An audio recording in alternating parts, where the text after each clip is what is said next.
Whitehead, na obra A Ciência e o Mundo Moderno, diz-nos que o século XVII foi o século do gênio. Isto porque o século XVI teria sido o século da mudança, da revolução, da grande alteração da nossa mundividência. E aponta três características fundamentais, ou pelo menos três fatores fundamentais. O aparecimento da matemática, a crença instintiva em uma ordem detalhada da natureza e o racionalismo do pensamento da Alta Idade Média. Será, pois, o século XVI o lugar onde se gerará o novo mundo moderno, com uma nova mundividência, uma nova mundivivência, de que os descobrimentos serão um dos grandes fatores, a expansão para além mar. No caso do cristianismo, vamos assistir ao seguinte: da mesma forma que o cristianismo primitivo, não centralizado, evoluiu diversamente, também as igrejas reformadas, não centralizadas, não têm homogeneidade organizacional entre si e, portanto, evoluirão com divergência e com diferente forma de atuação a nível local, regional, nacional, etc., através de sínodos, associações ou assembleias. E, portanto, se observarmos em breve cronologia, no âmbito do cristianismo ocidental, o choque entre a retração do catolicismo atacado, criticado, e o movimento crítico e reformista, veremos que o século XVI será o século em que assistiremos a essa evolução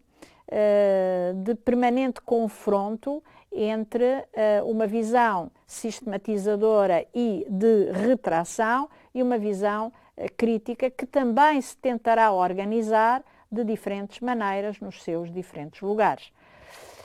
Olhando a cronologia, veremos que, após um exercício de poder da Igreja com a Inquisição, que é fortíssimo, que é centralizado, etc., vemos no século XVI a Igreja viver uma fase algo delicada. Há uma perda notável do poder político por ascensão dos nacionalismos emergentes. Há também uma crítica à venda dos cargos eclesiásticos e de indulgências, dentro e fora da Igreja. E há a perda da exclusividade da mediação entre a Igreja e a comunidade, porque a leitura crítica começa a surgir e o espírito crítico do humanismo, a imprensa, a tradução, etc., tem nisso um grande papel. Trata-se, portanto, de um ciclo de grande mudança, numa reação expansiva catalisada por algumas personalidades, sem dúvida, que começa mais declaradamente em 1517, que é, digamos, o grande ataque de Martinho Lutero com as suas 95 teses, criticando fundamentalmente a prática das indulgências na Igreja, em particular,